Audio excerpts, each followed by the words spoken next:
Donc, qu'est-ce qu'il y a dans ce dossier des enfers juste ici? Alors, on va essayer de se le mettre à droite comme ça. Hop. Alors derrière, on peut s'enlever ça, hein, c'est fini maintenant. La vide de commande, on peut l'enlever. Et donc, qu'est-ce qui se passe ici? On a pas mal de fichiers. Ils sont tous là pour une raison et je vais vous expliquer. Alors, le package JSON, c'est tout ce qui va être configuration de notre application avec le nom, version, etc. Les dépendances qu'il va y avoir. Donc là, on voit par exemple, ici on peut reconnaître React, React DOM, React Script. Ok. Ça ici, ça va être tout ce qui est le testing. On va pas trop en parler ici. Les scripts qui vont nous permettre de faire des actions assez sympathiques, notamment, vous voyez que j'ai fait npm start, bam, ça nous envoie un live server juste ici.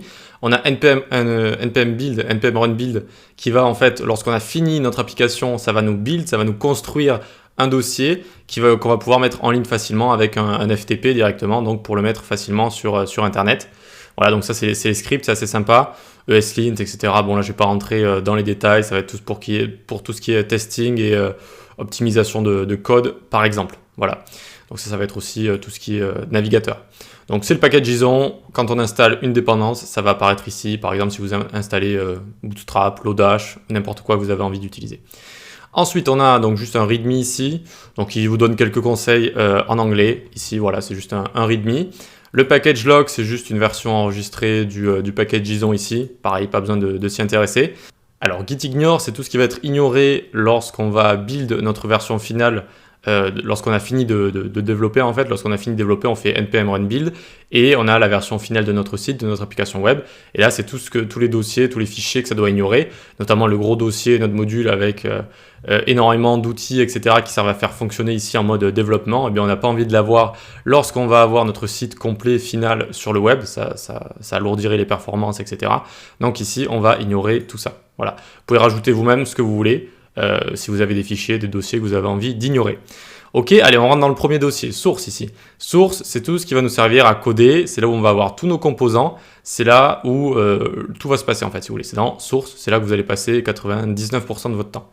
Ici, ce qu'on est en train de voir, c'est un composant qu'on est en train de visualiser, c'est le app.js ici. Vous voyez qu'il y a écrit edit, src, app.js, etc. Là, regardez, si je l'enlève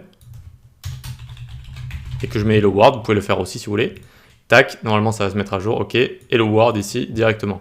Si j'enlève le lien en dessous, hop, tac, ça va m'enlever le lien juste ici. Ok, donc on verra tout ça, c'est un système d'import, export ensuite avec, vous savez en JavaScript ES6, ça a été rajouté cette fonctionnalité où on peut importer, exporter des fichiers JS comme ça pour pouvoir les utiliser un petit peu partout.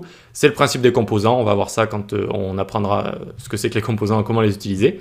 Sinon, donc ici, on a des composants. On va avoir également, ça c'est le React Render, je vais y revenir juste après, pour l'instant on ne va pas en parler.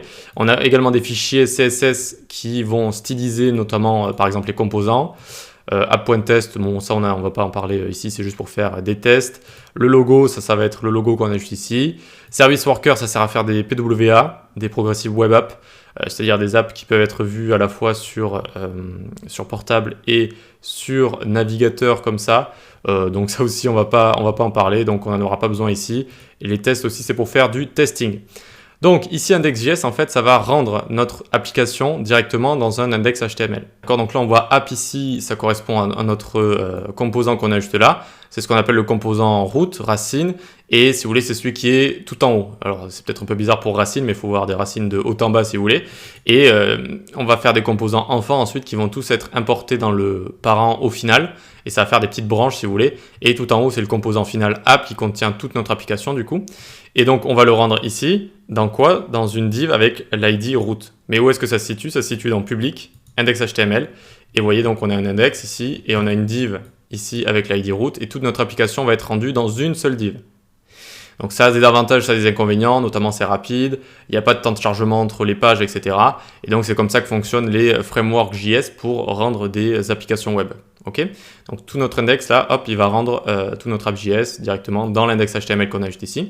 Et donc justement, on arrive dans le dossier public ici. Qu'est-ce qu'il y a dans le dossier public? Alors il peut y avoir des images, par exemple des logos. Il peut y avoir un petit manifeste JSON ici qui est plus ou moins utile. Ensuite, on va avoir un robot.txt, ça c'est pour le SEO. Ensuite, on va avoir une favicon, c'est ce que vous voyez en haut à gauche là. Et enfin, très important, c'est l'index HTML qui va servir de conteneur, si vous voulez, à toute notre application. Voilà. Donc au final, qu'est-ce qui est important? Package JSON, c'est important si vous avez envie de voir un petit peu ce que vous installez en dépendance, etc. Donc on ne va pas y passer notre vie du tout. Ce qui est important, c'est ce dossier source ici. Dans la prochaine vidéo, on va faire un petit peu le ménage. Vous allez voir que quand on va enlever tout ce dont on n'a pas besoin ici, il ne reste pas grand-chose, et tant mieux.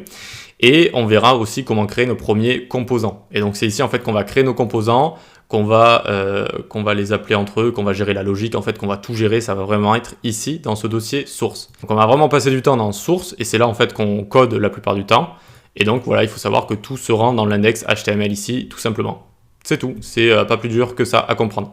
Allez, on se retrouve dans la prochaine vidéo, on va faire un peu le ménage ici dans source, et on va commencer à parler composants, qu'est-ce que c'est, à quoi ça sert, comment ça fonctionne, etc. À tout de suite.